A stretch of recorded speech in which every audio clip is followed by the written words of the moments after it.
Tuombe kwa ajili ya neno. Baba, katika jina la Yesu, ninakushukuru kwa ajili ya kipindi hiki cha neno. Naomba nitumie Mungu, maana mimi ni chombo. Mwanzo na mwisho wa neno hili ukaonekane, na kila roho inayosainuka ya kishetani kupinga ishindwe. Katika jina la Yesu, kila roho inayosainuka ya kishetani kupinga neno ishindwe. Baba, nakemea kila roho ya kishetani inayosainuka kupinga neno lako katika jina la Yesu, shetani ashindwe. Naomba Mungu mwenye rehema na rehema unitumie mwanzo na mwisho wa neno hili. Roho wako atawale na kuniongoza. Katika jina la Yesu naomba na kuamini. Amen. Bwana Yesu asifiwe. Haleluya. Basi na wakaribisha wote kutoka kitabu cha Hesabu 23 1 mpaka 12. Kitabu cha Numbers 23 verse 1. Tasoma mpaka 12. Inasema ya kwanza, Balaam akamwambia Balaki, nichengee hapa madhabahu 7, ukaniandalie hapa ng'ombe ndume 7 na kondoo ndume 7. Balaki akafanya kama Balaam alivyonena. Balaki na Balaam wakatoa sadaka ng'ombe ndume mmoja na kondoo ndume mmoja juu ya kila madhabahu. Balaam akamwambia Balaki, simama karibu na sadaka yako, nami nitakwenda, labda Bwana atakuja kuonana nami, na lolote atakalonionyesha nitakuambia. Akaenda hadi mahali peupe juu ya kilima. Mungu akakutana na Balaam, naye Balaam akamwambia, nimetengeneza madhabahu 7, nami nimetoa sadaka ng'ombe ndume mmoja na kondoo ndume mmoja juu ya kila madhabahu. Bwana akatia neno katika kinywa chake Balaam, akasema, umrudie Balaki ukaseme maneno haya.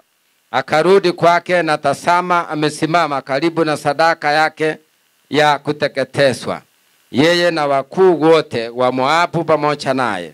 Akatunga mitari yake akasema, Balaki amenileta kutoka Haramu, mfalme wa Moabu, kutoka milima ya mashariki. Njoo unilanie Yakobo, njoo unistumie Israeli. Nimulaaniche yeye ambaye Mungu akumlaani, nimstumuje yeye ambaye Bwana akumstumu. Kutoka kilele cha machambali na muona, na kutoka milimani na mtasama. Angalia, ni watu wakao peke yao, wala hawatahesabiwa pamoja na mataifa. Ni nani awezaye kufanya idadi ya mafumbi ya Yakobo, au kuhesabu robo ya Israeli? Na nife kifo chake mwenye haki, na mwisho wangu uwe mfano wa mwisho wake. Balaki akamwambia Balaam, umenitenda nini? Nimekuleta hili uwalaani adui zangu, na tazama, umewabariki kabisa kabisa. Naye akajibu akasema, je, hainipasi kuangalia niseme neno lila neno alitialo kinywani mwangu? Bwana Yesu apewe sifa. Kulingana na maandiko haya yanazungumzia madhabahu. Tuko na madhabahu mara ngapi? 2, ya Mungu na ya Shetani.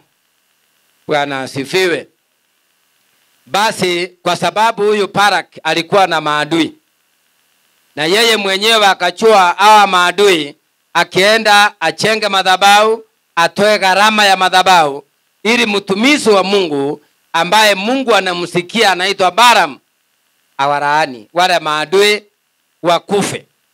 Kwa hivyo namba 1, kabla ya laana madhabahu uchengwa ili laana mtu alaaniwe.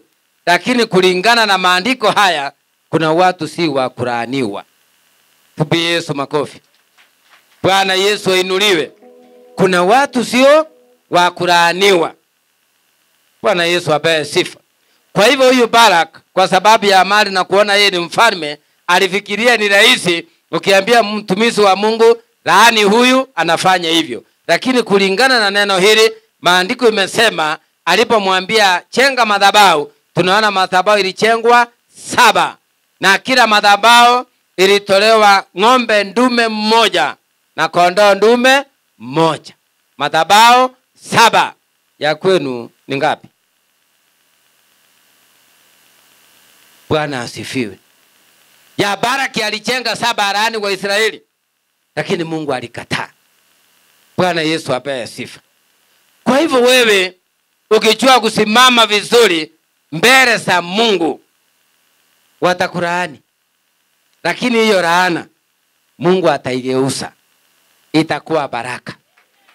Bwana Yesu asifiwe.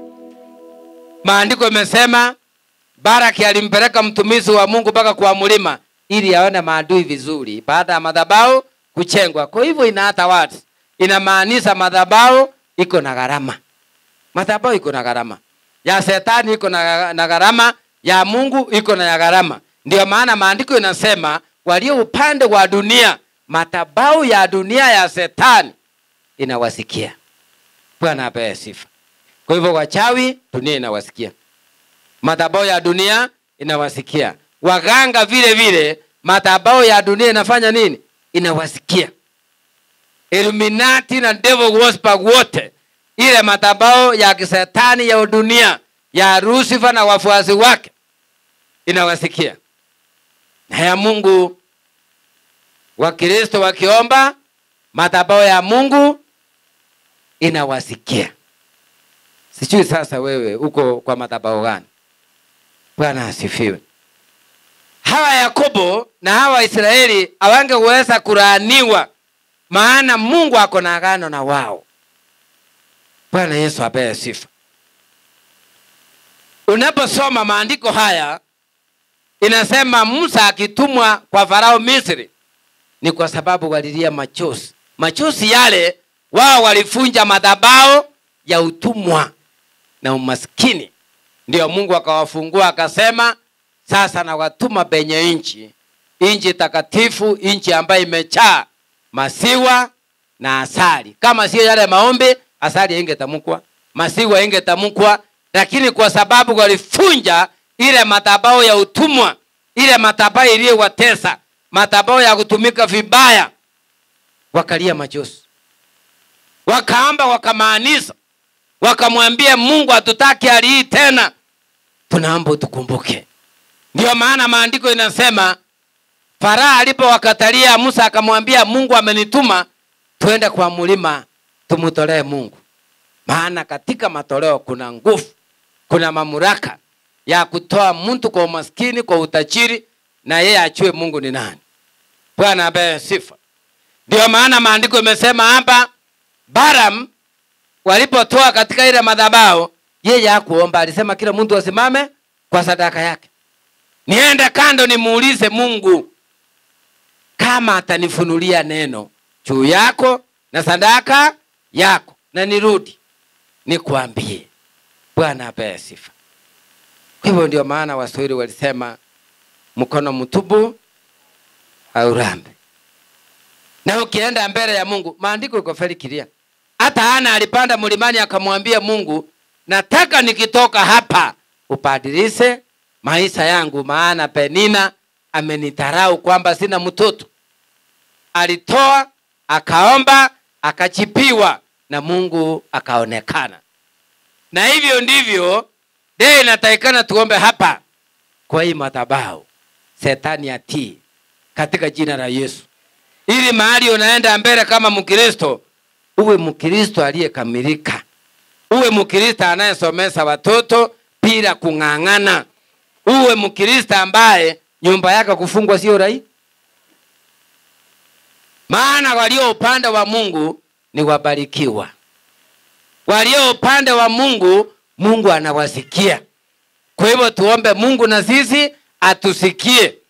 Na madhabahu yoyote iliyechengwa juu yako ikuhangaise, mimi leo nitaomba iondolewe katika jina la Yesu. Bwana Yesu asifiwe. Bwana Yesu ainuliwe. Hii madhabahu ya umaskini usifikirie inatokanga rahisi. Rahisi sio rahisi. Ndio maana walilia machozi, kumaanisha ya kwamba wamefika mwisho. Bwana Yesu apewe sifa. Maana walitumikizwa vibaya bila msaada. Na walipogundua siri ni Yesu, hawakuenda kwa Farao kumwambia tuongezee msaada, walienda kwa Mungu kwa njia ya magoti na wakaomba, wakamwambia Mungu ututetee katika jina la Yesu. Kwa hivyo kwa sababu sisi pia tunajua hii duniani sio kwetu, sisi ni wageni. Kuna wachawi wanatafutana na sisi, kuna waganga wanatafutana na sisi. Nafikiri vile nahubiri hivi wachawi wanaanza nipigia makofi. Si wanauliza nitaondoka lini? Mnanyamaza. Si wanaulizanga ataondoka lini? Nitaondoka lini, nienda wapi? Yule aliyeniita ni mwaminifu, na yeye uzima wangu uko mikononi mwake. Bwana asifiwe. Kazi lazima itaendelea, neno lazima litaendelea katika jina la Yesu. Bwana Yesu asifiwe. Kwa hivyo kama kwenu walichenga madhabahu ya umaskini, hakuna chochote kinaonekana, wakachenga madhabahu ya madharau, tunataka tuombe na wewe uamini. Bwana asifiwe. Wakachenga madhabahu ya ulevi. Kwa hiyo boma kila mtu ni mlevi. Ukipata boma mzee ni mlevi, mama ni mlevi, watoto ni walevi, wajukuu ni walevi, nani atasimamisha mwingine? Bwana asifiwe. Kuna boma ambaye imechengewa madhabahu ya magonjwa. Utakuta mwingine mguu inauma, kifua inauma, mwingine ni kansa, mwingine sukari, mwingine chumvi imeteremka. Nani atasaidia mwingine katika hiyo boma? Na wanasema Bwana asifiwe. Bwana Yesu ainuliwe. Maandiko yanasema tufunje hayo madhabahu katika jina la Yesu. Kwa hivyo huyu adui anaitwa Barak. Kuna sasa Barak wengi wamejaa, wanatafuta maisha yako. Njia pekee yake ya kuwashinda ni kuomba na kufunja hiyo madhabahu yao katika jina la Yesu, ili wewe uweze kupata kibali na Mungu aonekane, kwa sababu yeye ni mwema. Haleluya. Bwana asifiwe. Mwambie mwenzako wale walikuchengea madhabahu, Mungu amesema ifunjwe. Mwambie tena Mungu amesema hiyo madhabahu ifunjwe. Ikiwa walikuchengea uchawi ifunjwe. Wacha niwaulize, ukiongea hivyo mchawi atatii? Kwani unasikia njaa? Bwana asifiwe. Unacheza na madhabahu. Madhabahu imetesa watu kweli kweli. Wengine imewafunga, wamekaa kwa boma. Hata ukiwaambia waenda kutafuta kazi, wanakuambia fulani pia alisoma na hajapata kazi. Kwa hivyo hata sisi wacha tutulie hapa kwa mate kidogo. Bwana Yesu asifiwe. Ni kwa sababu sauti wanayenena nayo sio sauti yao, ni sauti ya madhabahu ile imewafunga kule wasiinuke, lakini natuma Roho Mungu awafungue. Bwana Yesu asifiwe. Hata gari ukinunua, si ati umenunua ikuue. Umenunua Yesu ainuliwe. Ndio maana wengine walimuuliza Yesu, umetuita na tumeamua kukufuata, tutapata nini? Nani anajua vile Yesu aliwajibu? Aliwaambia vitu vyote ni vya Baba yangu, lakini kwanza tafuteni ufalme wa Mungu na hivi vitu vyote mtasidisiwa. Tupie Yesu makofi. So number 1, wakati umejua Kristo ni nani, amekuokoa, tafuta yaliyo ya mbinguni, tafuta yaliyo ndani ya Kristo, tafuta sana kujua Yesu ni nani, tafuta ni nini utafanya ili zaidi ya yote uyatende mapenzi ya Mungu katika jina la Yesu. Bwana Yesu ainuliwe. Kwa hivyo wewe ambao umeokoka, ikiwa dunia waganga inawasikia na wewe umeokoka, hii madhabahu itakosa aje kukusikia? Bwana asifiwe. Ambia mwenzako hii madhabahu ya nabii, powerful Christian Church. Ile madhabahu ya shetani walikujengea, kupitia kwa hii madhabahu ufunguliwe. Mwambie tena ufunguliwe. Mwambie tena ufunguliwe. Wale walikutarau wakuheshimu katika jina la Yesu. Tupe Yesu makofi. Bwana Yesu ainuliwe. Maandiko imesema Baraki akauliza, nilikuleta hapa ulaani hao watu, na mbona umewabariki? Biblia imesema akamjibu kwamba hawa si wa kulaaniwa. Hawa si wa kulaaniwa. Nataka uende na hiyo chumbe nyumbani, kwamba usiwe na masaka tena. Wewe mwenyewe unapotembea ujue ya kwamba mimi Mungu amenichengea madhabahu yake ya Ukristo, sitatingizwa na madhabahu ya ulimwengu. Bwana Yesu asifiwe. Lakini sasa kidogo mahali challenge inatokeanga ni ile ukifika kazini unasimama hivi unaambia watu, msikinicheze hapa, mimi nilipigwa mafuta na si ya mboga. Mkicheza kwa hii kampuni mtakufa. Ukienda hivyo sasa utakosea. Wewe ukitigwa hii mafuta, enda pole pole. Kwanza hii ya leo iko na amri kali. Sitaki mtu apite hapa. Nikisema maliza kuombea kwa hii madhabahu kila mtu nyumbani. Nimepewa amri kali na baba yangu. Wale watapaki hapa ni viongozi peke yake. Kama kuna kitu unataka iombewe, kiongozi anasimama hapa, ananipea hapa na kubarikia. Unaenda nyumbani. Bwana asifiwe. Kwa hivyo ukienda nyumbani, jua ya kwamba kama wewe ni msirati, hakuna mtu amekaa hapa ajui yeye ni nani. Tusidanganyane hapa. Mchawi anajijua. Ama waliokoka usiku wote. Sasa wewe ukienda ujue ile roho mahali ilitoka imeenda katika jina la Yesu. Bwana Yesu asifiwe. Niliwaambia last week nitaenda niombee mambo ya madhabahu. Kuna bomu utakuta babu alikufa na deni, baba yako akakufa na deni, na wewe unaishi na madeni. Kwa hivyo hiyo ni madhabahu ilichengwa, inakunasa mpaka leo. Hii ni mwisho wa mwezi tuko, si ndio? Kuna wengine utakuta wamelipa, lakini ukimuuliza mambo iko acha na kuambia alilipa kila kitu ikaisa. Kalipa mama mboga, kalipa nyumba, kalipa kila kitu, akakopa ni mswali. Sasa kila kitu imekwisha, tena ameanza. Utaanza hivyo mpaka lini? Hiyo ndio tunataka tuombe Mungu afungue njia nyingine. Bwana Yesu asifiwe. Lakini naye mafuta siwezi nunua tena. Mnunulie mafuta 6. Ile nitawafungua naye. Sasa mnataka mimi ninunue senior, nunua mafuta. Tena ombee hiyo mafuta. Tena sisi tuombe. Tena tutolee sadaka.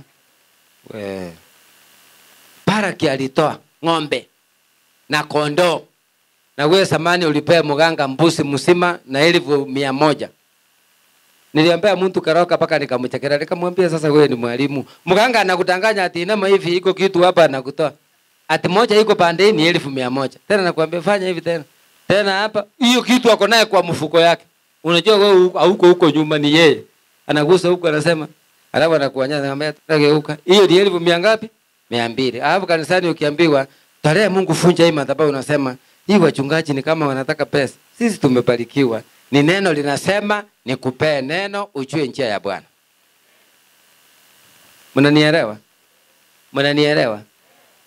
Kama hujawahi nunua hapa mafuta ununue. Hapana chelewa. Ndio ubarikiwe. Hii kulialia saa yote wewe una kitu. Si hata wadhali waambie Mungu hata mimi nilinunua mafuta. Bwana asifiwe. Balaam akamwambia Baraki, simama kwa sadaka yako ya kuteketezwa. Nienda niulize Mungu neno. Bwana asifiwe. Kwa hivyo kuna maombi ya utaratibu. Kuna maombi huwezi jibiwa hapo hapo. Kuna maombi mimi kama nabii lazima niende niulize Mungu, huyu dada anateseka kwa nini? Nipe neno nimjibu. Huyu ndugu anateseka kwa nini? Nipe neno nimjibu. Bwana Yesu asifiwe. Kwa hivyo maandiko yamesema akaenda mahali peupe ili naye akutana na Mungu kule. Mungu amueleze ataambia nini Baraki. Biblia imesema Mungu akaonana naye akamwambia kwamba hao ni watu wangu wa baraka, uwezi kuwalaani. Bwana Yesu asifiwe. Kama kuna mrogi alikulaani nikikuombea hapa ajipange. Bwana asifiwe. Kama kuna mrogi alifunga njia yako, akakuchengea madhabahu, akasema ukufie Nairobi, upeleke wapi? Hapa ndio utakuwa mdosi. Hapa ndio utabarikiwa. Hapa ndio utainuliwa katika jina la Yesu. Bwana Yesu ainuliwe. Ni wangapi wameamini hivyo watabarikiwa mchini? Sasa nataka tufanye hivi. Hii baraka nataka kuombea hapa leo itaenda double. Bwana asifiwe. Yaani ubarikiwe hapa mchini na ubarikiwe huko Usago. Mahali walijenga hiyo madhabahu, Mungu ageuse iwe baraka. Ndio wakikuta wakuulize, wenzenu ni walevi, na wewe ulibadilikia wapi? Waambie tulikutana na Yesu. Mwambie tulikutana na nani? Na Yesu huko mjini. Ndiye amenifanya hivi, ndiye ameningaliza hivi, ndiye ameniinua hivi, na tena anaitwa Simba wa Yuda. Bwana asifiwe. Ndio maana Mungu akamwambia Musa, naye Musa akauliza swali, niseme wewe ni nani? Bwana asifiwe. Ati niseme kwa kiniuliza, niseme wewe ni nani?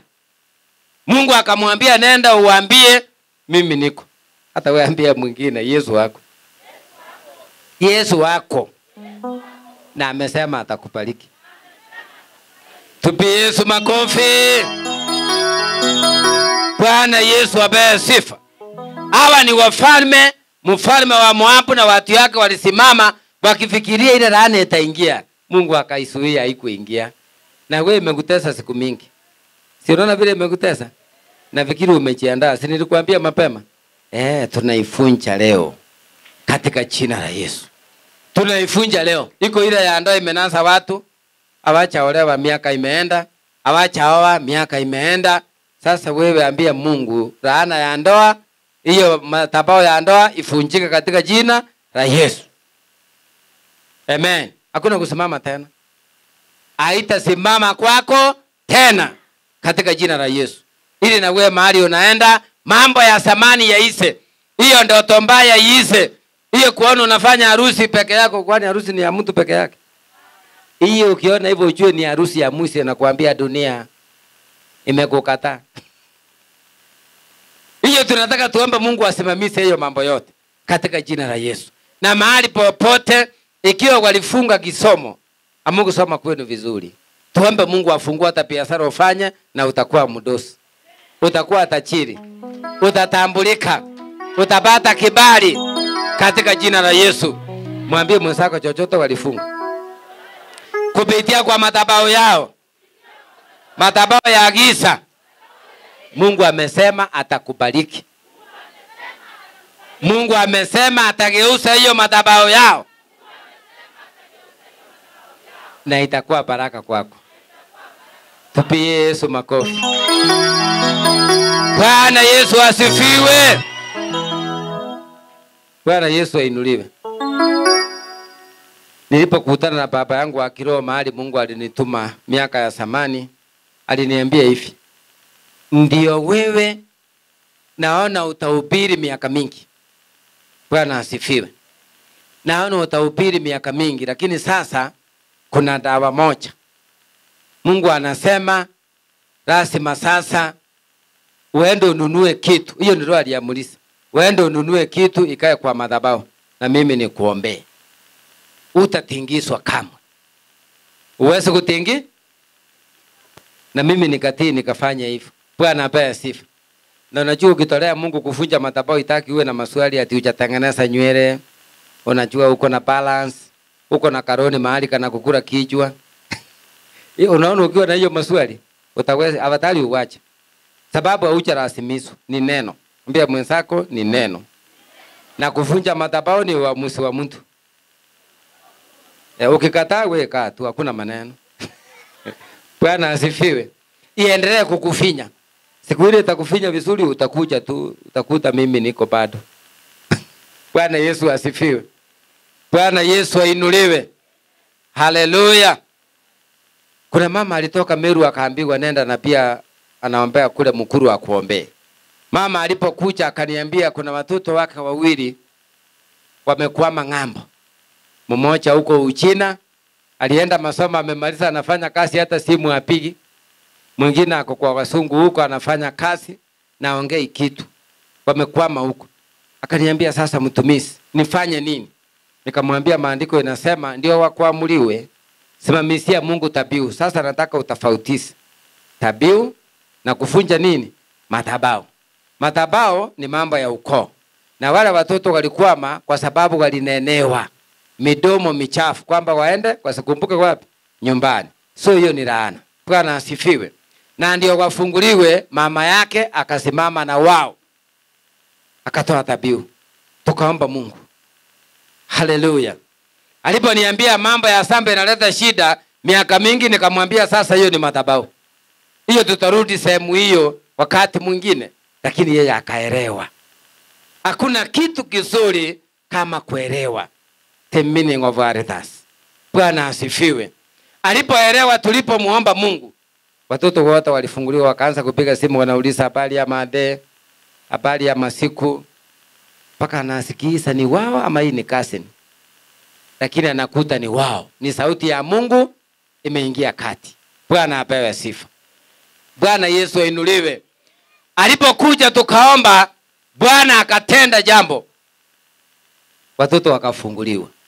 Sasa ni mara ngapi wewe uliye na watoto umesimama na wao? Unasema hii ni kusimamia watoto wangu. Wasibebwe na Illuminati, wasibebwe na uchawi, wasibebwe na pangi na mimba ya mapema. Mungu usimame na watoto wangu. Haleluya. Ni mara ngapi wewe umefanya? Maana tunaposoma msema hakuna mtu aliyekuwa tajiri katika mchi wa Usi kama Ayubu. Lakini yeye akawa mwerevu, akajua ya kwamba hizi baraka niko nazo, Shetani hajafurahi. Lazima nimtolee Mungu. Majaribu ya kicha, Mungu asimame nami. Na mjue mahali kuna baraka kuna Shetani. Bwana asifiwe. Na ndio mnaona ilifika katikati, Ayubu alipitia machungu kwa sababu hakuna yule aliyesimama naye. Marafiki zake walikimbia. Mke wake akamwambia tusi Mungu ufe. Kwa hivyo na wewe wakati ule unasimama na Mungu, hata kuna mwingine ukienda umwambie leo tumefuja madhabahu kanisani, mfuasi wa Shetani atakuuliza mlifuja bure? Ama kuna kitu mliambiwa mtoe? Ukijaribu kusema kuna kitu tuliambiwa, utasema oh, ni business hiyo. Hawataelewa hawa ni watu wa dunia. Maana maandiko imesema vizuri, yeye huyu Barak alitoa ng'ombe 7 na kondoo ndume 7. Na hizi pia zilitolewa, maandiko imesema ni ng'ombe za kiume 7 ili alaani maadui. Sasa wewe umelaaniwa na mbuzi ama na kondoo, lakini unatoa jogoo. Itafunjika hiyo madhabahu? Bwana apewe sifa. Umeenda huko nyumbani, umeambia watu tuende mnisainie na nunua plot. Ukifika huko unaambiwa chifu hayuko. Mwenye samba amesema lazima wakae kikao. Yaani kisirani inaingia tu wakati umetokea. Wamesema wacha kwanza wataongea kama familia. Ukirudi kidogo ulikuwa na siku 2-3 nyumbani, umetoka huko. Ile madhabahu itaki ununue kule. Bwana apewe sifa. Kidogo kidogo ukirudi ile pesa inaenda hivi, inaisha. Bwana apewe sifa. Bwana Yesu ainuliwe. Tunataka tumuombe Mungu. Kwa sababu yeye ni mwaminifu. Tunataka tumuombe Mungu atusikie vile dunia inasikia watu wake. Na sisi tumuombe Mungu, tumwambie Mungu na sisi tusikie. Sio kesho, sio jioni, leo. Katika jina la Yesu. Sio jioni, leo. Mambo yabadilike katika jina la Yesu. Bwana Yesu asifiwe. Na wewe uwe na nafasi ya kusema sasa nataka nikilala kwa nyumba na lala kwa amani. Sio kuona tena unakimbia usago saa hii kufanya nini? Bwana asifiwe. Ati unaona unakimbia usago umevaa nguo masimu ile ya samani, mara unachota maji, mara uko kwa miti, mara sio unafanya nini? Wewe muulize mwenzako umeona hiyo? Iondolewe. Sio mwambie vizuri iondolewe. Mwambie ni Mungu anasema iondolewe. Iwe uwe huru. Katika jina la Yesu. Ni nani alisema watoto wasome wakosa kazi? Tena kwa wale wameokoka? Hakuna hiyo. Bwana apewe sifa. Ukiona umefanikiwa, ujue Shetani amekupangia. Usifikirie umefika. Bwana Yesu apewe sifa. Ndio maana maandiko yanasema mara kwa mara tukuje kwa madhabahu, tutoe fungo, tutoe shukrani, tufunje madhabahu, shetani kaipike. Shetani afanye nini? Shetani afanye nini? Bwana asifiwe. Kwa hivyo chochote shetani alichenga madhabahu ile ambayo ilikuwa iwe yako, ambayo iko mikononi sasa mwa ibilisi, leo Mungu ataifungua kutoka huko iwe yako katika jina la Yesu. Yaani uishi maisha ya kwako yale Mungu alipanga ya kwamba wewe utaishi. Takuwa na gari, takuwa na motoka. Tena sio kale msee mnasumbuana njiani. Gari mzuri. Bwana asifiwe. Lakini kwanza ujue Kristo ni nani. Ndiye anapeana hii. Ndio mnaona Barak akwa anafikiria kwamba wale maadui watakosa ile rahana. Alifikiria wataraniwa, lakini Balaam akamwambia Mungu amekataa. Mungu amefanya nini? Amekataa. Nashukuru Mungu sana mkiniona hivi. Ule baba aliyenilea, aliyekuwa Mruya kutoka kule Butere Mumias, yeye aliseka akarudi nyumbani. Baada ya yeye kurudi nyumbani, akaniacha kwa mapapa wengine wawili. Wale mapapa wengine wawili, adui yangu mmoja akatoka hapa kwa kijiji tu, akaenda paka huko. Alipofika huko, sijui alijuaje, hawa ndio nimeachiwa kama baba hiyo miaka. Akaenda akawaambia ako na pesa, anataka awape. Kuna nabii kijana anataka araaniwe. Wala hawakukataa, wakamwambia leta hiyo pesa, tutauliza Mungu. Mama askofu anajua hao ni papa wazuri. Bwana asifiwe. Walipoweka ile pesa, wakanipigia simu wakaniambia tafuta siku kitoka kazi one of the weekend ukuje Saturday hapa, kuna maneno. Bwana asifiwe. Tulipoenda pale na mama tukakaa, mmoja alicheka sana. Nikamuuliza, inaonekana leo uko na furaha, Mungu ameonyesha mambo mazuri. Akaniambia sasa kuna watu wa kulaaniwa na kuna sio wa kulaaniwa. Nikamuuliza kidogo hapo, kuna maombi ilifanywa ya kunilaani mimi? Akaniambia ndio. Ilikuwa ifanywe lakini Mungu amekataa.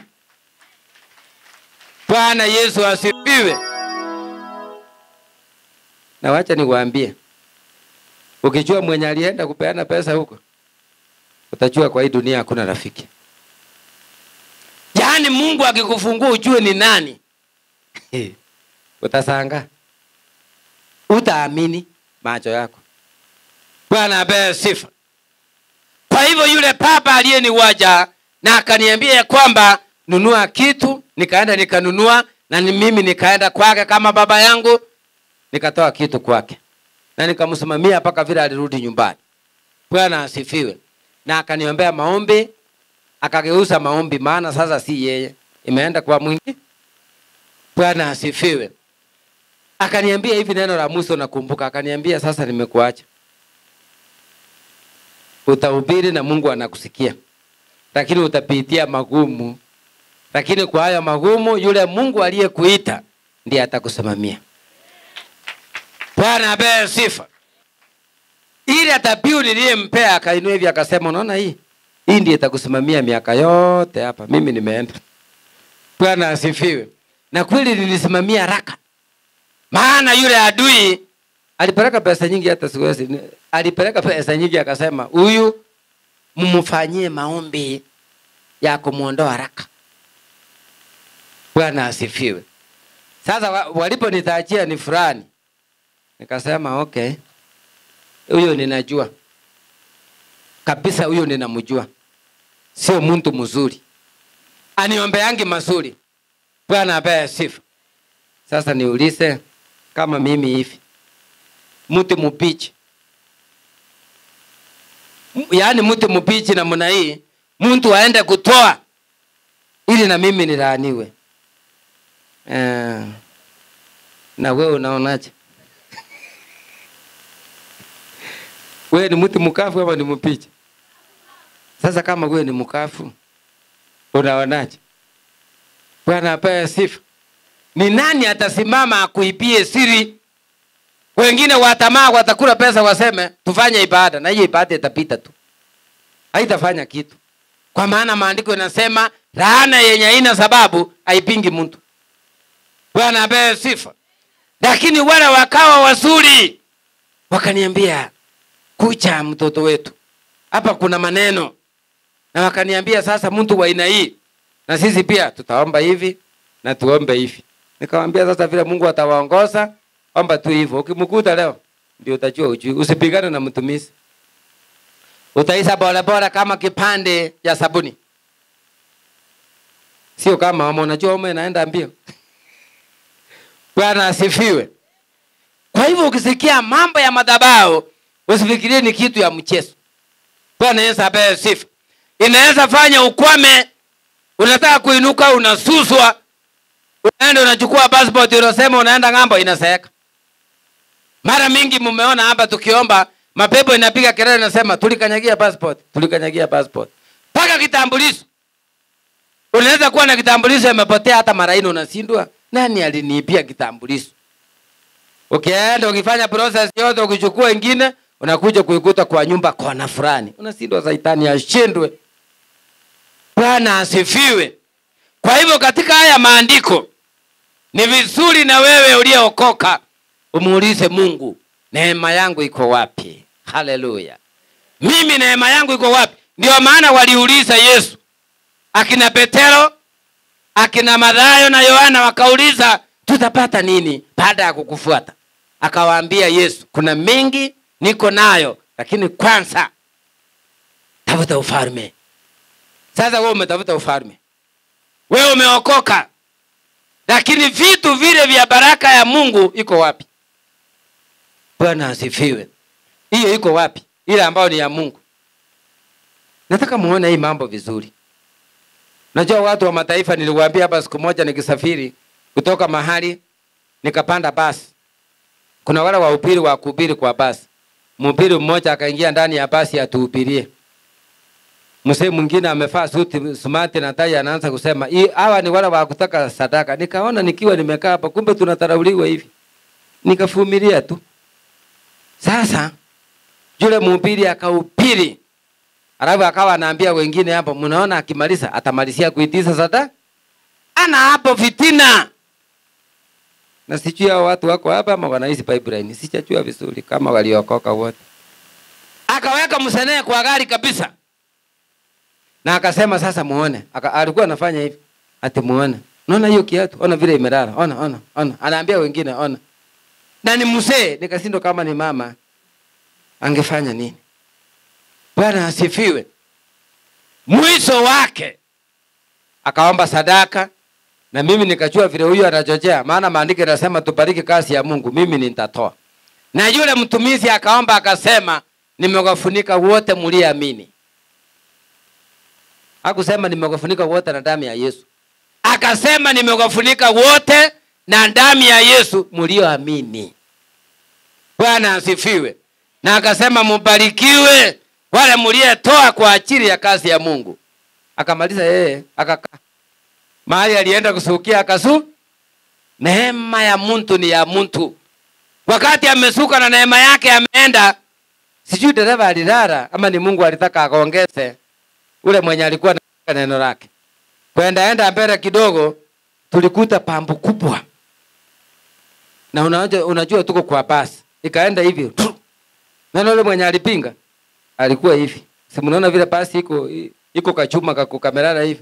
Unaona hii forehead ilikonga pale. Tukaona madamu inafanya hivi. Akaita Jesus. Unajua iko kipindi kingine unaweza taja Jesus kumbe amelala. Maana akutambui, akujui, pande ngine unapinga, pande ngine unamui. Mzee mwingine akasema hapo kando, ni kama amechelewa, ataitika kweli. Sababu alisikia vile huyu anapinga pale. Ina haja gani kupinga? Kama utaki si uache. Bwana Yesu apewe sifa. Sasa paka alifika mahali aenda atipigwe hospitali. Alipo sonu hapa akafanywa, akaambiwa sasa utatipigwa mbele mzee. Suti yote sasa imejaa damu. Sasa kwa gari ni munyonga anaangalia. Nikaomba tena mhubiri mwingine angekuja sasa angesema amen. Amen. Unajua kuna wale wanangojea mapito ndio wakubali kusema Yesu ni Bwana. Usingojee hayo. Utagongwa vibaya. Bwana Yesu asifiwe. Bwana Yesu ainuliwe. Poma yenu inaweza badilishwa wakati tumeomba Mungu afunje hiyo laana. Hiyo laana ya umaskini, hiyo laana ya madeni, hiyo laana ya ndoa. Watu hawakai salama wanainukiana. Lazima tumujulishe Mungu, tumwambie Mungu funja hii madhabahu katika jina la Yesu. Na lazima ujipeleka kwa mkutano wewe. Ujiulize huko kwetu Usago ni madhabahu gani? Ni ya uchawi? Ni ya wizi? Yule aliyechenga nyumba ya magu akamaliza alihisi ndani ama aliletwa akiwa marehemu? Ujipeleka mkutano. Yule aliyenunua ploti kule alimalizia vizuri ama kulienda haja? Na mimi nimeitwa nani? Na mimi mambo yangu inaendaje? Maana maandiko inasema unapookolewa unapewa siri. Unapewa siri ya roho kuweza kutofautisha mema na mabaya na kujua ni kitu gani kinakula boma. Kuna boma niliombea siku moja nikakuta kuna msichana kwa hiyo boma ako miaka 37. Akienda kwa boma akiolewa ndoa inaharibika. Nikachunguza pole pole. Nikajua kumbe hiyo familia imebarikiwa.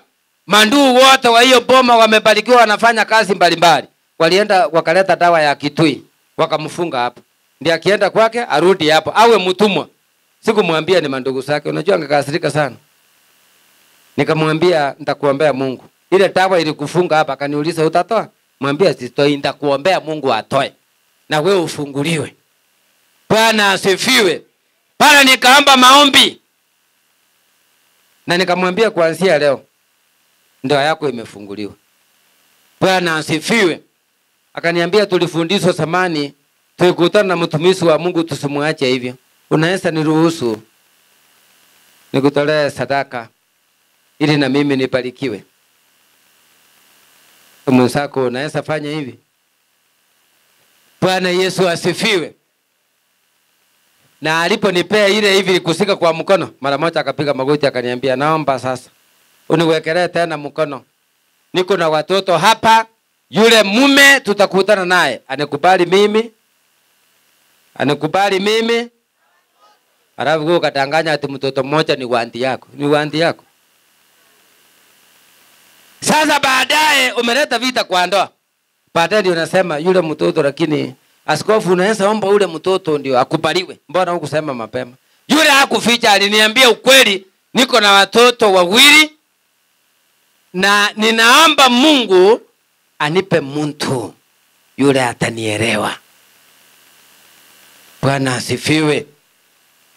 Na Mungu hakuchelewa, alifanya hivi. Baadaye alipotoka sasa kwa ile boma ndio nilikuja kumwambia ama ndugu zako uwachunge sana. Walikuwa wamekunasa hapa lakini Mungu amekukumbuka. Bwana Yesu asifiwe. Bwana Yesu ainuliwe. Na hii tabia mnaambiwa mtoe. Nikahubiri crusade. Huyo mama hakuwa na kitu ya kutoa. Yeye akasema akaja nikimaliza zaira naanza kuambia watu, akaniambia mtumishi, unaona vile unaniona hivi? Hata nimekuja mguu, nilisikia habari zako nikasema lazima nifike kwa mkutano yako. Lakini sasa sijui. Hiyo nene imenigusa. Kwa boma yangu nimesomesha watoto hawako kazi. Mzee alienda Meru kupasua ambao hajawahi rudi. Mmesikia hiyo? Miaka 5 hajawahi rudi. Lakini anasikianga hako hai hakukufa. Bwana asifiwe.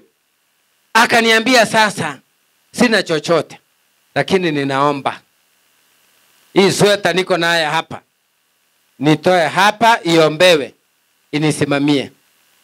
Abatali niende bila hii sweta, boma yangu ifunguliwe. Nikashindwa kumsuia sasa, maana ameamua hivi. Tukaomba pale, nikaambia Mungu, wala wachungaji tulikuwa nao, mtaona mwenye ana nguo sasa tuibariki, muende mumpe ama mpe wale yatima ambao wachana hawachiwezi. Tukaomba Mungu na yeye ile swete kamsimamia. Maana alijua hawezi funguliwa bure. Hata Elisa alimuuliza, una nini? Uliza mwenzako una nini? Ni 10 bob. Bwana asifiwe. Sasa kwa sababu aliamini. Na Mungu ni mwema, alibadilisha maisha yake. Alibadilisha maisha ya ile boma kabisa. Na akarudi kule kuuliza, nipe namba ya yule mtumishi sasa. Mambo ni swali. Maana Mungu ametenda mambo makubwa. Bwana Yesu asifiwe. Ukiokoka bila kukombolewa ni hatari. Kuna siku nilikwambia nilihubiri kule Masaini. Nikakuta hata mchungaji mwenye amekaa karibu na mimi ni mwizi wa ng'ombe, mwizi. Hata ng'ombe aliiba siku huko ameficha na hapa amekaa na mimi. Bwana asifiwe. Na nikahubiri injili ya neema. Nikawaambia hata ufanye hivi, hata uwe mchungaji na unajua wenu hakuna mahali utaenda. Hiyo nene ikamgonga mpaka akaanza kutoa machozi. Unajua wengine wale walifikiri ni Roho Mtakatifu pengine amesuka kwa pasta. Bwana asifiwe. Nilipomaliza injili nikawaambia haijalishi uko na title gani, kama hujakombolewa lakini uliokoka, njoo mrudie Bwana. Haleluya. Njoo mrudie Bwana. Haleluya. Bwana asifiwe. Akawa number 1. Sasa nikaona akija kupiga hapa magoti na anasimamia kanisa 6, yeye ni overseer, kanisa itakuisha. Wengine hawana imani kama nyinyi. Si kweli? Nikajaribu kumwambia pole pole, sasa wewe tulia tu, naelewa kesi yako. Nikamuongeleza pole pole, nikamuuliza si unajua ile ng'ombe mahali iko. Sasa ndiye akaenda hivi kabisa, maana sasa upako umetawala. Alafu adui yake mwingine ananiambia muombe, apige magoti chini. Unajua hii maadui kwako kila mahali. Nikamwambia mimi sifanyi kazi namna hiyo, nafanya vile Mungu ananiongoza. Mjue wizi ni wizi na madhabahu ni madhabahu. Bwana apewe sifa. Tukamaliza ibada pale, nikamwambia atulie. Tulipomaliza ilikuwa kipindi siku bado niko kidogo nirudi Nairobi. Nikamwambia huyu pastor anajua kwangu akuleta huko. Tulikuwa na mama kule. Nataka uelewe maana ya madhabahu. Alipokuja pale kipindi kile simu hasikuwa nyingi. Lakini sasa mama mmoja akamwambia sika hii pasa. Nilisikia mkipangana na mtumishi utaenda umuone yule nabii. Umupelekee umwambie tangu aombe mwili ilikuwa inaniuma, nilikuwa nasumbuliwa na mapepo, Mungu akaniponya. Hii pasa ni yake na imeandikwa paka jina yangu ya ubatizo. Imagine ameficha paka hiyo pasa. Alipofika kwangu namuuliza, mchungaji, uko na habari yote kutoka kule? Walisema tu nikusalamia. Hakuna kitu. Achi kama ninaona hakuna kitu. Yaani waliniambia nikusalimie. Wanafurahi, utarudi lini? Asemi ile. Na ametoka kule ako naye kwa mfuko aende kwao. Bwana apewe sifa. Nikamwambia nataka tuombe Mungu hapa. Mungu ajidhihirishe. Bwana Yesu asifiwe. Nikamwambia yule pastor aliyemleta, pastor ana kipawa kizuri cha uimbaji. Wewe sasa imba tuite Mungu hapa. Mungu atenda mambo makubwa. Tulipoomba ile pepo ya wizi wakati ilikuwa inatoka ndani yake na pasa yangu naye ikatoka. Na pasa anacheka na si alikataa ana kitu. Kusoma anaona jina langu anasema, nikamwambia weka pasa chini kwanza tumalize maombi. Maana atasahau aanza kucheka akute ile pepo itaki hivi. Iko serious. Ni ababu alikuwa mwizi. Bwana asifiwe. Sasa ile pepo nikaiamrisha. Ile pepo na ikasema, ikatoa sauti. Pepo ikatoa sauti ikaongea. Ikasema kwa nini unapigana na kijana yangu? Ikaleta vita kali. Kwa nini unapigana na, nilimwambia atumikie hiyo roho ilikuwa ya? Mnasikia sasa? Akasema alimchengea hiyo madhabahu na yeye aendelee nayo. Unaona yeye ni mchungaji. Lakini sasa ni mwizi wa ng'ombe. Maana kuna madhabahu yale akufunja ili yafunguliwe. Bwana Yesu apewe sifa. Tulipoomba pale kule kwangu sasa viti yote ilikuwa inaenda hivi, viti yote. Paka suti aliposimama ana nguvu kabisa. Ile pepe ilikuwa na mamlaka lakini Yesu akaishinda nguvu. Bwana asifiwe. Aliposimama sasa tukaanza kupiga story, nikamuuliza mtumishi, sasa vile ulitoka kule ulipewa ripoti yote? Akasema ilikuwa. Sababu ile pepo sasa amekumbuka, kwacha nitoe. Kwenda kutoa hakuna. Muuliza sasa iliendaje sababu ulipoingia ulikataa? Akasema alipoingia hakuwa peke yake. Nataka uelewe hiyo. Akatuambia alipoingia hakuwa peke yake. Alikuwa na ile pepo ambayo inaficha neno la wizi ndani yake. Tulipoomba tukamaliza sasa ndio alikuwa open enough akasema, mtumishi, sijawahi kuona maombi ya aina hii. Na sasa kule nyumbani kuna ng'ombe 3 ni za wizi zinatafutwa. Sasa vile nimekombolewa nifanye nini? Nikamwambia enda ungojee, usifungue siende. Mahali zitapatikana asiwezi potea. Mungu ako mbele ya hizo ng'ombe. Usiondolee lawama. Kutoka siku hiyo akakamilika. Sasa akawa mchungaji mzuri. Haleluya. Bwana Yesu asifiwe. Bwana Yesu ainuliwe.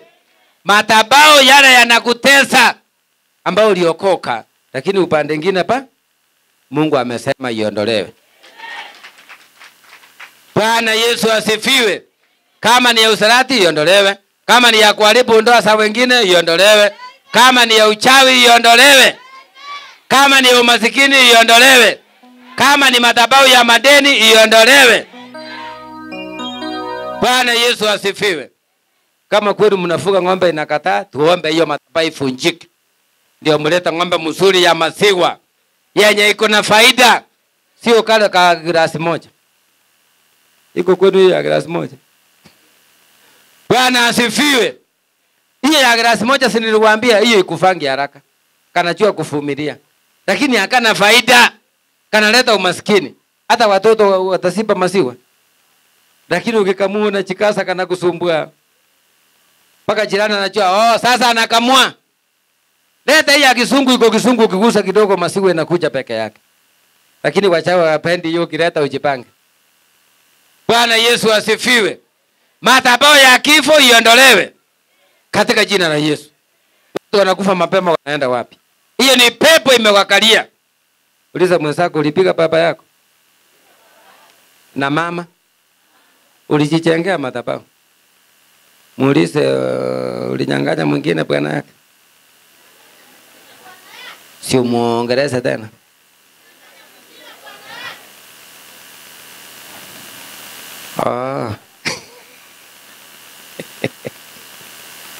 Leo imeandikwa hapa. Kama ni gasi rununua kwako. Kama unataka kula samaki kula kwa?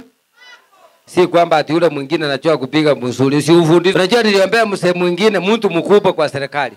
Sasa ananiambia ati wamekaa na bibi miaka 19, ati achui kupiga nguo basi, anataka kuleta wa kupiga basi. Nikamsomea.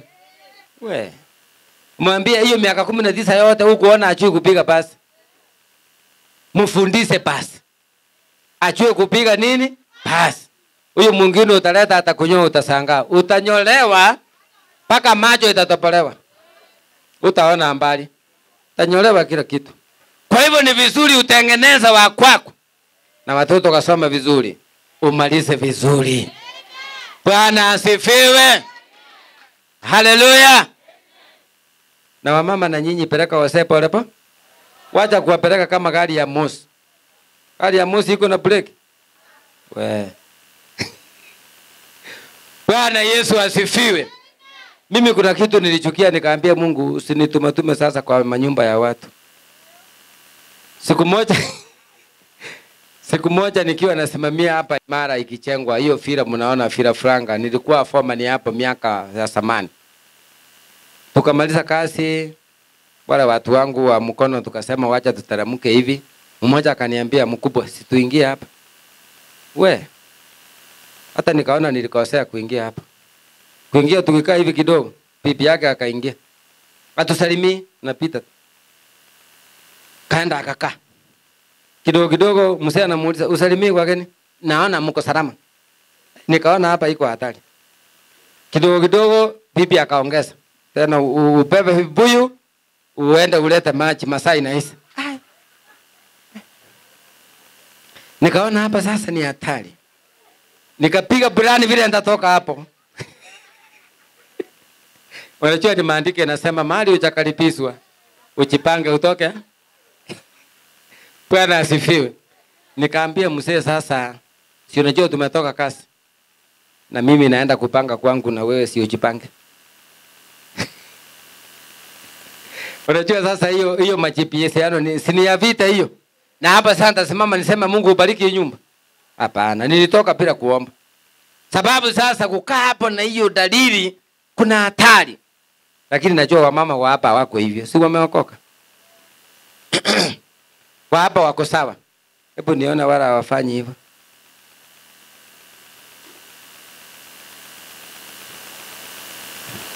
Uko nyuma. Inua vizuri nataka ku. Unajua mtihani mbinguni itakuwa kama hii. Itaanza hapa. Yaani nauliza wala wapigiwa sekretari nyumbani. Si wapaya ni wapole. Wameinua wachache. Lakini mjue hivi. Kupiga kelele ukwesululisha mambo. Bwana apewe sifa. Ni haki ya mama kuuliza swali lakini sio kupiga kelele. Kama mzee hajalipa nyumba aulizwe. Lakini aulizwe kwa utaratibu. Kama hakuna chakula aulizwe. Kama mzee amechelewa aulizwe. Kwa sababu mnasikia? Ukiulizwa na mama ulikuwa wapi, wacha kusauti. Eleza pole pole. Nilitoka kazi. Tukaenda kukula nyama choma na mapeste. Elezea. Hakuna kipoko. Lakini ujue ukikula nyama njiani, pepa ingi? Unakula choma na huko nyumbani wanakula sukuma. Hapana. Ukikula nyama choma na wewe pepa. Hiyo ndio madhabahu iko mzuri. Ile ya Mungu. Bwana apewe sifa. Kila mtu apatikane kwake. Hamwezi kunisupport hiyo. Kila mtu apatikane kwa? Niko metali kidogo lakini nafikiri mmenielewa. Bwana apewe sifa. Niliwaambia pesa ya kulipa mtungi ya gasi Njenga, Kangwale, uko Mlolongo. Ukisevu hiyo pesa, utaweza ongea na mtu hata relative wako akunulia hata kama ni kondoo imekuja kubwa ama mbuzi ya maziwa italeta masao. Lakini huyu mwenye unapea kikiumana kitakuramba mwenyewe. Atasima simu. Tasema rudi kwako. Madhabahu isiyo ya Mungu ifunjwe katika jina la Yesu. Madhabahu isiyo ya Mungu madhabahu isiyo ya Mungu ifunjwe ili waliofungwa na hiyo madhabahu wafunguliwe. Na kama ulipigana na mama, ukapigana na baba. Unajua kuna baba mlezi, kuna baba msasi, kuna baba wa roho ambaye ni mtumishi. Kama kuna kanisa uliombewa, ukaenda ukawapaka matobe, ama hata mimi ukaniongelea vibaya, unajua huwezi fanikiwa. Hiyo ni ukweli. Bwana apewe sifa. Lazima tena urudi. Maana wewe uko na laana ya mtumishi. Wengine wako na laana ya wasasi. Imagine hata usome mpaka ng'ambo. Kama uko na laana ya msasi, hakuna kitu utafanya. Utakuwa unaenda mbele, unapiga rifasi.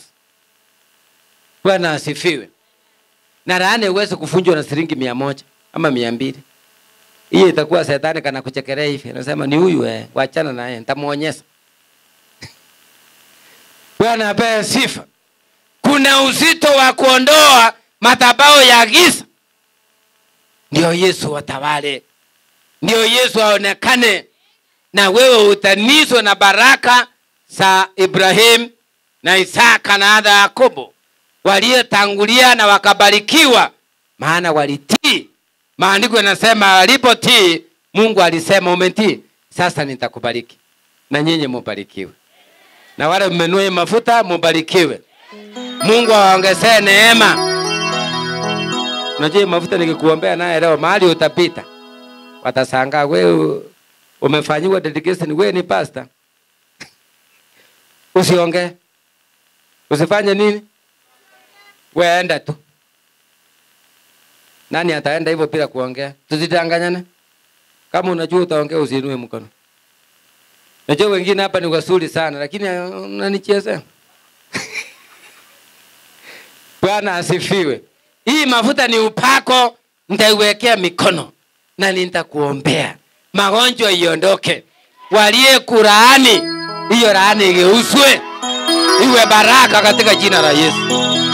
Bwana asifiwe. Iko siku niliombea mama ambaye alisomesha watoto kwa shida, akichoma chang'aa.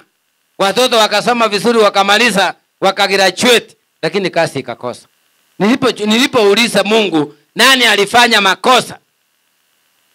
Mungu akaniambia mama hakukosa. Kuna mama mwingine hapa rafiki yake ndiye alimfunga na watoto wake wasifanikiwe. Mfungwe. Basi na mimi nikaomba afunguliwe. Sasa hiyo ukienda kwa hiyo boma utajua ujue.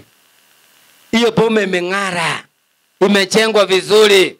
Na wamenunua huko nje. Kitu kitokea nyumbani ndio wanatokea kama waheshimiwa. Na wewe Mungu akutendee hivyo. Ile matarau walikuwa naye iishe katika jina la Yesu. Wala walisema utaenda ng'ambo uende. Na Mungu akutangulie. Kama huyo mzungu anasema watu wasiende, utaenda. Unajua hata akisema usiende, Mungu akisema utaenda. Amjui nani anasema watu wasiende, utaenda. Bwana asifiwe. Lakini ukiombewa ile ndoa ile alipika utarudi huko. Allah. Bwana asifiwe. Ile ndoa ile alipika, tukiomba hii madhabahu ifunjike, utarudi huko mama. Naona wengine wameangalia chini, lakini sasa si neno. Ni Mungu vile atafanya kazi yake. Unajua madhabahu ikifunjika, tarajia mambo yoyote. Iko namna hiyo. Wakati ile madhabahu ile kunase imefunjwa, tarajia mambo especially mazuri. Mazuri. Katika jina la Yesu, mazuri. Yaani inamaanisha hivi, wala wakuota nyoke na wakimbiza iende. Wala wakuota wako usagoza yote ndoto ya usago ye. Wala waliepewa uchawe na soso na nani na kuukana marafiki na anti. Wala wanaongozwa na pepo ya usarati. Uliza mwenzako simu yako umesema majina poa. Ama kuna wengine umeandika battery low. Kwani battery imeisha? Bwana Yesu asifiwe. Unajua ukiokoka wacha kuweka vitu nusu. Okoka kabisa. Mwambie Bwana kunyeshe, kuwe usiku, kuwe mchana, mimi naendelea mbele. Bwana asifiwe. Kuna poma niliomba watu wamekuliwa na chawa. Ona chawa paka hapa amuwezi kula na yeye. Yaani unashindwa akigusa hata chakula inatopoa hapa. Na tena sio mtu mmoja amekuliwa na hizo wote. Nilipochunguza polepole nikaona hii watu ni wasafi. Nyumba ni ya mawe. Inakuaje hii vitu imegaremea hivi? Nikawaambia chumvi na Omo, nikawaambia oga na hii. Wakaniuliza Omo, hii tutakuwa sawa? Naambia amini. Oga na hii. Bwana asifiwe. Kutoka baba, mama, watoto wake, vijana, wasichana wote. Ukienda kwa hiyo boma, Mungu aliwaangalisha. Hata uwezi jua silikuwa zamani. Maana ilikuwa ni madhabahu ilijengwa laana iwatese. Lakini Mungu akaingilia. Bwana apewe sifa. Bwana Yesu ainuliwe. Uliza mwenzako uko tayari? Uko tayari kufunja madhabahu? Bwana apewe sifa. Uko ready? Bwana inuliwe. Hebu niona wale wako ready. Nataka inua mkono vizuri. Unajua ukiinua hivi hata Shetani anasema bado umebakisha kitu. Bwana asifiwe. Madhabahu ni hatari ikifunjwa. Mjue hivyo. Sasa leo ndio utapigana usiku vizuri. Ndio maana nimekutia hii mafuta. Utawaona wote. Wala waliojenga hiyo madhabahu. Utawaona tu wakipigana na wewe. Bwana asifiwe. Watakuuliza leo ulienda wapi? Hii siri nani ameitambua? Ni Mungu ameitambua. Ili na wewe ubarikiwe katika jina la Yesu. Ili uishi maisha mema ndani ya Kristo Yesu. Kuna kijana mmoja mnamkumbuka, kijana Mjaruo hivi. sijui Ken, alikuwa anaitwa Ken. Huyo kijana nilipenda yeye sana kwa kutii. Bwana apewe sifa. Kulikuwa na madhabahu mbaya sana kwao. Tukiishi hapa kwa kijiji hapa, alikuwa anakuja anaambia mama, iko chakula hata ya usiku ilibaki ni kule. Lakini nikamwambia sasa hii maisha tuombe ifunjike. Kitu nashukuru Mungu, tulipoomba ile madhabahu ikafunjika sababu alikuwa amesoma vizuri. Mungu alimkumbuka. Bwana asifiwe. Mnakumbuka alifanya kazi kubwa sana hapa ngambo ya episode ile ya nguo. Na alipeleka watu wengi huko kazi sana. Kaandika watu wengi sana. Bwana apewe sifa. Hata kama wengine walimsumbua ni kawaida. Esther mvumilie, si hawajaanza saa hii. Hata Ken walimsumbua lakini Mungu aliwabariki. Bwana apewe sifa. Na hiyo kijana nimetaja yeye kwa sababu nilimwambia sasa wewe ni kijana mdogo. Hamuna watoto wakubwa, pesa ile mtapata mjichenge. Sababu saa hii tumefunja madhabahu mabe. Na sasa saa hii amejiendeleza vizuri yeye na wengine na nyinyi pia. Bwana asifiwe. Kwa hivyo tukiomba na leo wewe tarajia mema mbele. Bwana asifiwe. Wale wameokoka wako hapa bibi na bwana, mambo ya kuficha pesa ikwi. Amen. Watu wafungukana waambiane ukwe na Mungu atatenda. Nataka niombe maombi ya total deliverance. Sasa hiyo mlango nataka ifungwe. Niwape instructions vile tunaomba hiyo maombi. Mlango hiyo ifungwe sasa. Kuna watoto niliona hapa wengi waliokuchia upako huu. Nitawaombea kwanza. Neema hii Bwana atembee nayo. Na unapomtolea Mungu hiyo dhabihu hiyo ya kufunja hiyo madhabahu, make sure majina yako hapo. Maana maandiko yanasema pia mbinguni majina yataitanwa. Majina yataitanwa. Amen. Kwa hiyo basa yako yenye umeandika hivyo, make sure umenoti hapa jina lako. Amungu mnanielewa? Mimi nataka kuanza maombi, mnanichelewesha. Ni kumtolea Mungu sadaka na ya kufunja hiyo madhabahu. Usisahau uandike dhabihu. Kama ule mwenye nimeona anataka kutoa dhabihu, hiyo iko kwa line nyingine iko sawa. Amen. Haya.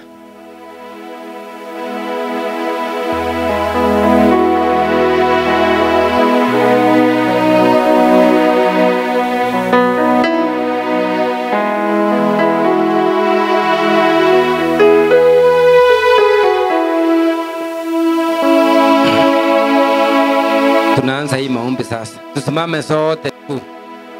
Tunataka tuwe serious. Mungu Baba atembee na sisi.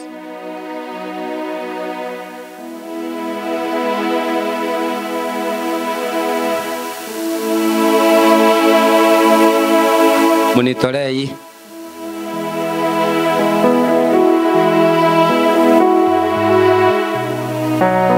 Nataka wanafunzi wale wa boarding, wale hatukwangi nao hapa kila Sunday, wale niliona hapa wakuche hapa wote. Wako wapi? Niliwaona hapa. Niliona kina Obama.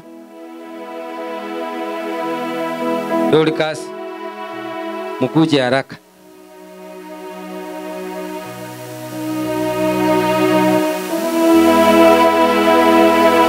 Baba, katika jina la Yesu, kwa sababu yeye ni mwema, umetawala, uinuliwe milele. Amina. Utukuzwe kwa sababu yeye ni Mungu. Naomba uwachalie neema na baraka, uwatakase katika jina la Yesu, uwatendee mema kwa sababu yeye ni mwema. Uwaondolee katika jina la Yesu kila aina ya madhabahu ya kisetani inayopigana Baba na masomo yao. Iwe ni ya magonjwa, vita ya setani ibilisi, uiondoe sasa na milele. Amina. Uwafunike Baba na damu ya Yesu. Uwafunike na damu ya Yesu. Vile ulisema katika Roho Baba, leo ni siku ya kufunja madhabahu. Kila madhabahu ya kisetani inayopigana na maisha yao, Katika jina la Yesu waondolee. Katika jina la Yesu waondolee. Katika jina la Yesu waondolee. Ukafunike na damu ya Yesu. Ukafunike na damu ya Yesu. Kupitia kwa hii mafuta ya upako, naomba Mungu wafungue. Naomba Mungu wafungue. Ufungue baraka zao. Ufungue na njia zao. Katika jina la Yesu. Wafanikiwe kwa masomo yao. Ipate kibali. Katika jina la Yesu naomba na kuamini. Amen. Mbarikiwe. Jipake hiyo mafuta vizuri. Haya, Sunday school wote. Naenda vile na mdiswa mbio mbio. Walimu tusaidie hapo haraka haraka. Kila madhabahu iliyojengwa kwa watoto Mungu amesema iondoe. Mpige laini moja moja. Ukipakwa mafuta unaru. Munisaidie hapa walimu. Ukiombea na mafuta unaru. Na mfanya mikono hivi. Unajipaka vizuri. Shetani hakuogo. Baba katika jina la Yesu. Ukapea watoto afya njema. Uwatakase na kuwalinda. Uwachalie neema na baraka. Uwape neema na Roho wako awalinde. Usiku na mchana watakasike Baba. Uwalinde kwa sababu yeye ni mwema. Uwatakase kwa sababu unastahili. Uwape neema kwa sababu yeye ndio mwenye neema. Uwalinde usiku na mchana Simba wa Yuda. Uwatakase wanapoingia na kutoka. Wakaone mema yako katika jina la Yesu. Usimamishe kila vita ya Shetani. Na hiyo madhabahu iondolewe. Uwalinde kwa sababu yeye ni mwema. Utakase njia zao. Nipe hii.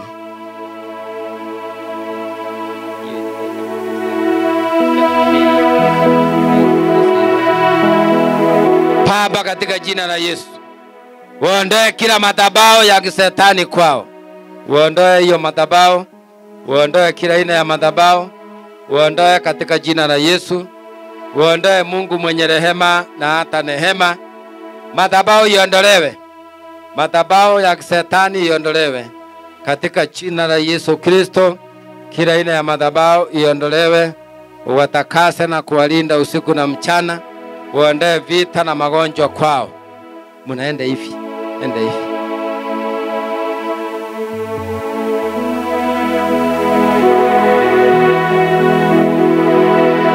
Baba uondoe kila madhabahu ya Shetani kwao. Watakase wapate kibali. Magonjwa na vita ibilisi iwe mbali nao. Iwe mbali nao katika jina la Yesu. Kila vita ya Shetani iwe mbali nao katika jina la Yesu. Vita ya Shetani iwe mbali nao. Kila madhabahu ambayo ikujengwa na Mungu iondolewe kwao. Iondolewe kwao. Iondolewe kwao. Iondolewe kwao. Hii naombea watoto peke yao kwanza. Iondolewe kwao. Ufunguliwe. Aya, youth, haraka haraka.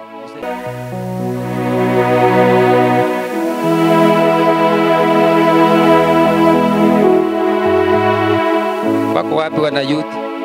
Hawakuingia leo. Youth wote.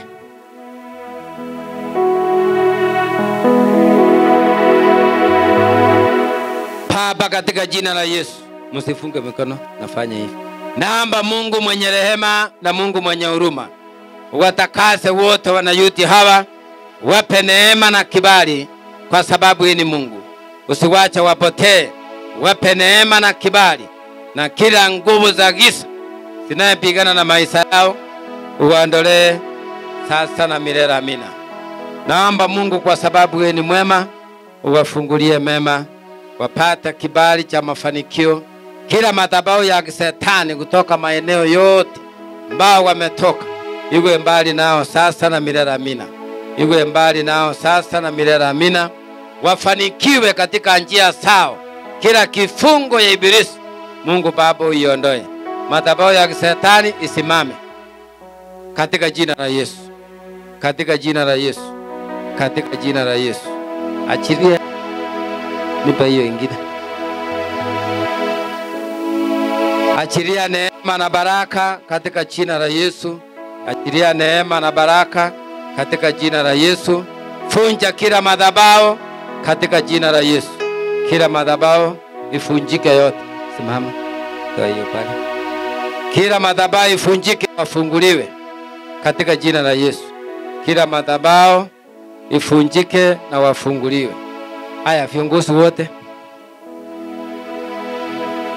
tuharakishe. Nikimaliza kuomba hivi, unamtolea agano la madhabahu. Baba, katika jina la Yesu, naomba ukatakaze viongozi hawa, ufunje kila madhabahu inayopigana nao Baba. Shindwa katika jina la Yesu. Shindwa katika jina la Yesu. Shindwa katika jina la Yesu. Kupitia kwa hii Baba mafuta ya upako, ondoa kila madhabahu ya Shetani kwao. Wafunguliwe. Ndio. Wafunguliwe. Kupitia kwa hiyo mafuta uwapiganie vita. Uwaose. Ndio, uwaose. Uwaose. Uwapiganie vita. Uwaose kabisa. Uondoe kila madhabahu. Uwafungue katika jina la Yesu. Uwafungue Baba, kwa sababu wewe ni mwema. Upigana na kila roho mbaya sinayepigana nao. Kuanzia leo nimeomba waanze mwanzo mpya katika jina la Yesu, naomba na kuamini. Amen. Mbarikiwe. Wanakwaya. Baba, katika jina la Yesu, ulisema kila madhabahu ifunjwe. Katika jina la Yesu ifunjwe.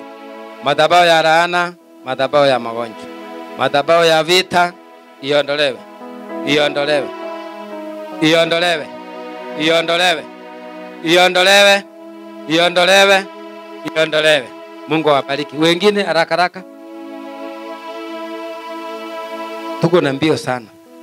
Madhabahu ukipembelezana naye itakusumbua, lakini pole pole. Msinianguse. Aya, muache hapa space. Pande hii muache space. Nikimaliza hii ya kwanza naenda hivi. Baba, katika jina la Yesu, maandiko yanasema kila goti litapigwa na kila ulimi utakiri kwamba Yesu ndio Bwana na Mwokozi. Naomba Baba mtakatifu na Mungu wa uzima, kupitia kwa hii mafuta ya upako, madhabahu ya Shetani ambayo inapigana na maisha yao, hiyo madhabahu iondolewe. Iondolewe. Hiyo madhabahu iondolewe. Hiyo madhabahu iondolewe. Kuanzia leo wafunguliwe. Kuanzia leo wafunguliwe. Kuanzia leo wafunguliwe. Madhabahu ya giza na isimame. Kila neema iliyofungwa ifunguliwe. Madhabahu ya samani iondolewe. Kila madhabahu ya samani iondolewe. Na Mungu atende jambo. Msimame sasa, ile ni mbele muende hivi.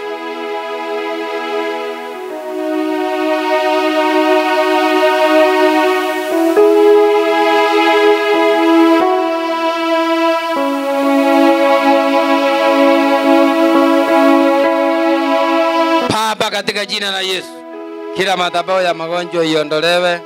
Kila vita ya Shetani yote iondolewe. Iondolewe.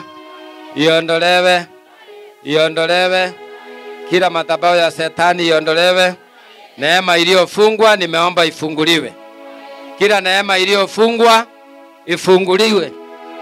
Kila neema iliyofungwa, toa hiyo ingine. Kila neema iliyofungwa ifunguliwe. Kila neema iliyofungwa ifunguliwe. Beba hii mafuta. Kila neema iliyofungwa ifunguliwe. Kila neema iliyofungwa ifunguliwe. Ifunguliwe katika jina la Yesu Kristo. Ifunguliwe. Kila neema iliyofungwa na Shetani ifunguliwe katika jina la Yesu. Kila neema iliyofungwa ifunguliwe. Ifunguliwe hiyo neema katika jina la Yesu. Neema ifunguliwe. Kila neema iliyofungwa, Mungu amesema ifunguliwe. Ifunguliwe katika jina la Yesu. Ifunguliwe. Ifunguliwe. Ifunguliwe. Madhabahu ya samani yote iondolewe. Iondolewe. Iondolewe. Ni Mungu alisema wabarikiwe. Wewe unachelewa hapa. Unachelewa hapa. Ndio hiyo. Ndio hiyo sasa. Kila roho inapigana na Roho Mtakatifu ienda kabisa katika jina la Yesu. Baba mchafu, ienda kabisa. Ienda kabisa. Iende kabisa. Iende kabisa. Katika jina la Yesu. Pepo mchafu. Mwachilie abarikiwe. Abarikiwe. Katika jina la Yesu. Abarikiwe. Pepo mchafu. Mwache abarikiwe. Katika jina la Yesu. Mwache abarikiwe. Pepo mchafu. Mwache abarikiwe. Tega. Mwache abarikiwe.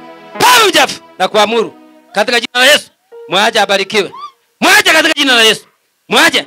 Mwache haraka. Pepo mchafu. Mwache abarikiwe. Nimekuja kuharibu hiyo madhabahu. Sema haraka. Mlijenga madhabahu gani? Ongea. Ongea. Ongea haraka. Ongea haraka. Ongea katika jina la Yesu. Toa sauti. Toa sauti haraka. Nimeharibu madhabahu yenu. Ongea. Mlifunga nini? Madhabahu yenu inaitwaje? Taja jina haraka. Taja jina la madhabahu yenu. Taja. Taja ni madhabahu gani? Ni madhabahu gani mlio mnasa nayo? Ni gani? Ni gani? Mumeona Mungu? Itika, mumeona? Ongea, toa sauti. Toa sauti. Toa sauti haraka. Nasema toa sauti. Toa sauti katika jina la Yesu. Ufalme wenu wote nimebomoa. Nimebomoa. Ufalme wa giza nimebomoa. Pepo mchafu. Hiyo pepo aina ya nyoka nimeilani ikufe ili afunguliwe. Ikufe katika jina la Yesu. Hamna mamlaka. Toa sauti haraka.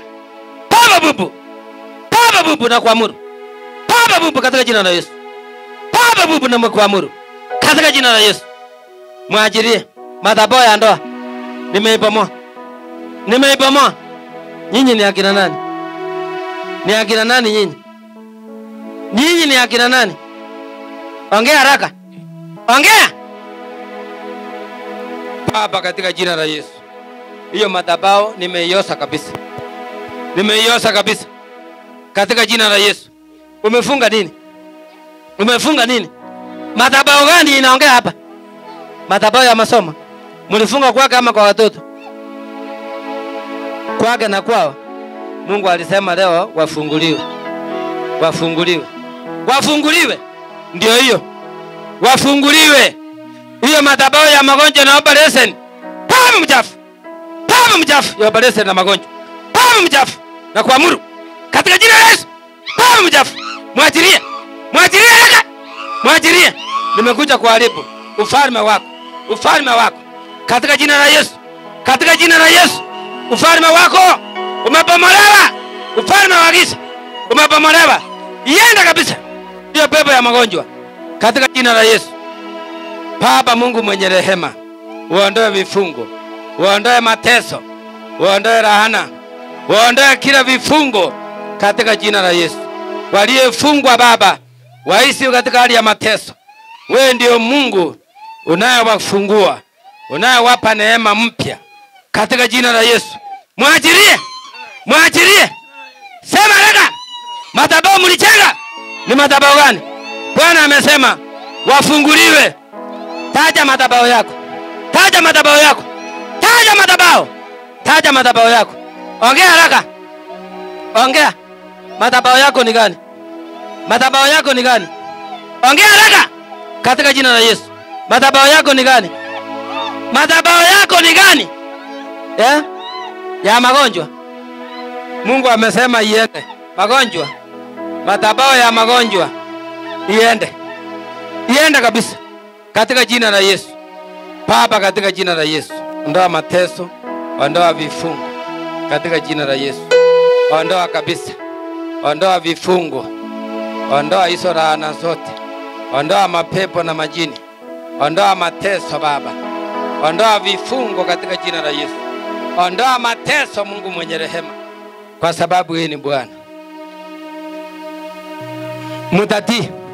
Kutii naye ni lazima. Kutii ni lazima. Nipa hiyo ingine. Hii iko mwisho. Baba katika jina la Yesu. Wasimamishe kila vita ya Shetani. Uisimamishe kila vita ya Shetani. Kila madhabahu ya Shetani ifunjwe milele. Wafunguliwe. Kila madhabahu ifunjwe katika jina la Yesu. Kila madhabahu yenye kutesa watu wako ifunjwe milele. Kila mmoja aliyefungwa naomba kwamba kufunguliwe. Aone mkono wako. katika jina la Yesu. Kila madhabahu ya Shetani iende. Mungu afungue njia katika jina la Yesu. Yes. Mutatii. Lazima mutatii. Lazima mutatii. Kutii lazima. Amewalemea. Ala. Hebu msongeze hapa. Jaribu pande hii kidogo. Hiyo pepo iende. Hakuna kurudi. Tii sauti. Tii katika jina la Yesu. Tii katika jina la Yesu. Pepo mchafu. Hauna mamlaka. Nimekuteka nyara. Hiyo madhabahu ya magonjwa nimeibomoa. Kifo ya mapema nimeondoa katika jina la Yesu. Hamuna mamlaka. Hamuna mamlaka. Ufalme wenu umebomolewa katika jina la Yesu. Katika jina la Yesu. Hiyo ufalme nimebomoa. Kubali. Kubali. Kubali. Yesu anatawala. Kubali. Kubali. Kubali. Yesu anatawala. Kazi yenu yote imefika mwisho. Tema hiyo magonjwa hapa. Tema hapa. Tema hapa katika jina la Yesu.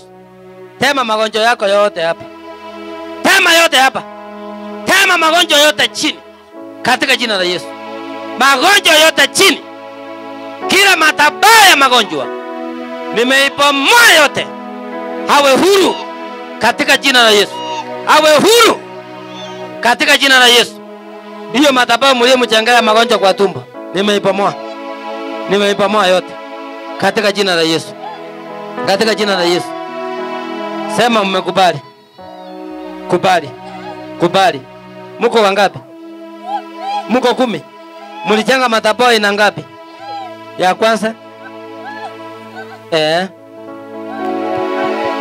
Kwa nyumba yao. Madhabahu gani? Ya umaskini. Ya pili. Ya tatu. Madhabahu yote jumla ni ngapi? Madhabahu yote ni ngapi? Yote ni 7. Haya, nimesema yote 7 iondolewe katika jina la Yesu. Pepo ya madhabahu 7 hauna mamlaka. Kusim 1 2 3. Kusim. Kusim. Kusim. Madhabahu 7 nimeibomoa. Hiyo ni ya baraki. Nimeibomoa yote 7. Ienda kusim. Tema yote hapa. Yote wafunguliwe. Yote. Yote 7. Haina mamlaka tena. Hata kule nyumbani wafunguliwe katika jina la Yesu. Wafunguliwe katika jina la Yesu. Sasa awe huru. Uhuru wa Yesu. Uhuru wa Yesu. Uhuru wa Yesu. Uhuru wa Yesu. Uhuru wa Yesu. Amen. Tupie Yesu makofi. Baba, katika jina la Yesu, kwa sababu yeye ni Mungu, mtakase. Takasa mikono yake. Takasa mwili wake. Roho na mawazo. Katika jina la Yesu. Nimeharibu hiyo ufalme wa giza. Sema ufalme wa giza uharibike. Tena. Tena. Tena. Awe huru. Tena huru kweli kweli. Amen. Amen. Amen. Baba, katika jina la Yesu, uwafunike wote na damu ya Yesu, kwa sababu yeye ni Mungu. Nimesema damu ya Yesu. Hapa ni damu ya Yesu. Hapa ni damu ya Yesu. Nimesema damu ya Yesu. Nimesema damu ya Yesu. Nimesema damu ya Yesu. Damu ya Yesu. Damu ya Yesu. Damu ya Yesu. Damu ya Yesu. Damu ya Yesu. Damu ya Yesu. Damu ya Yesu. Hauna mamlaka hapa. Hauna mamlaka. Damu ya Yesu. Damu ya Yesu. Damu ya Yesu. Damu ya Yesu. Damu ya Yesu. Utatii mamlaka yote ya giza na hiyo pepo yote. Nimeharibu ufalme wa giza katika jina la Yesu. Yesu ametawala.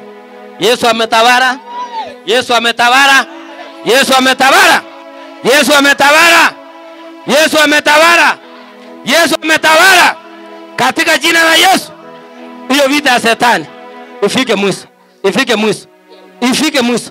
Kila ufalme wa giza ufike mwisho katika jina la Yesu. Yesu ni Bwana. Yesu ni Bwana. Ongea kwa sauti. Sema Yesu ni Bwana.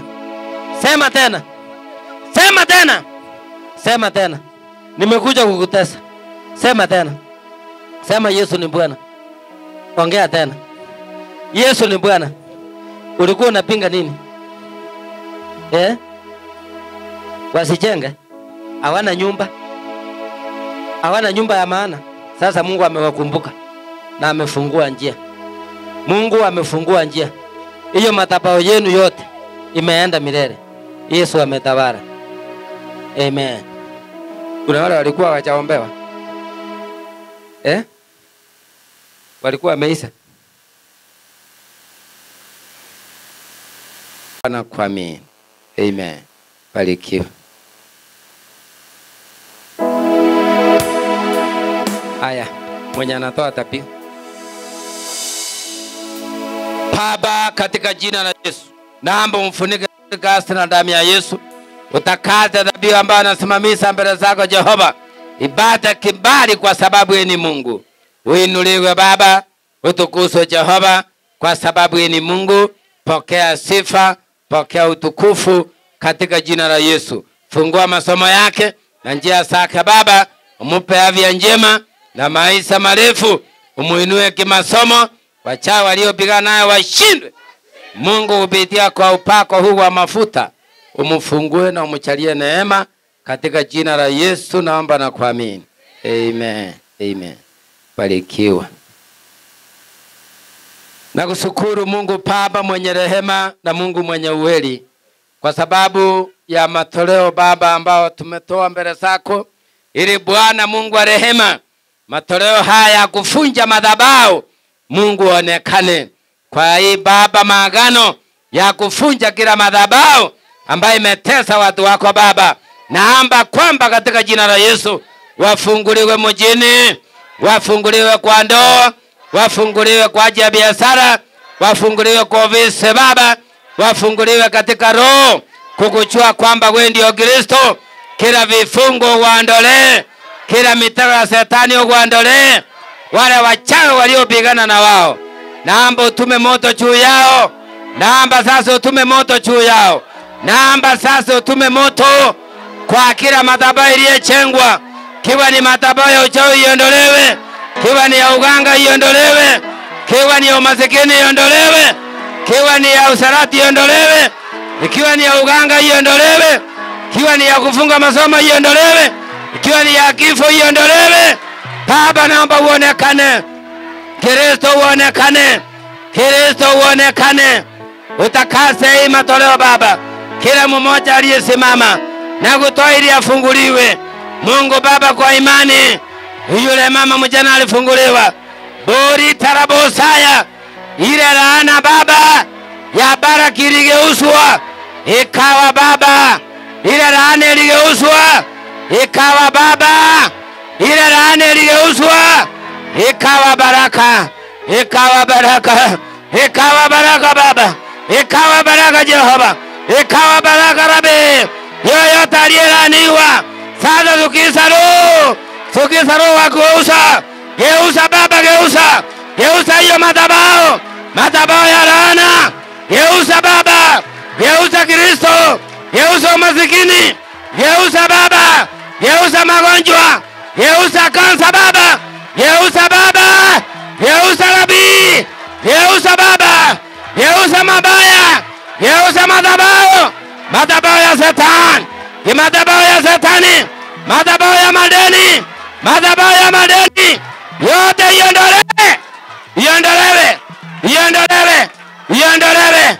Iondolewe. Iondolewe. Sema iondolewe. Yes. Iondolewe. Iondolewe. Madhabahu ya Shetani. Iondolewe. Iondolewe. Iondolewe. Pokea sasa madhabahu ya baraka. Madhabahu ya baraka. Hallelujah.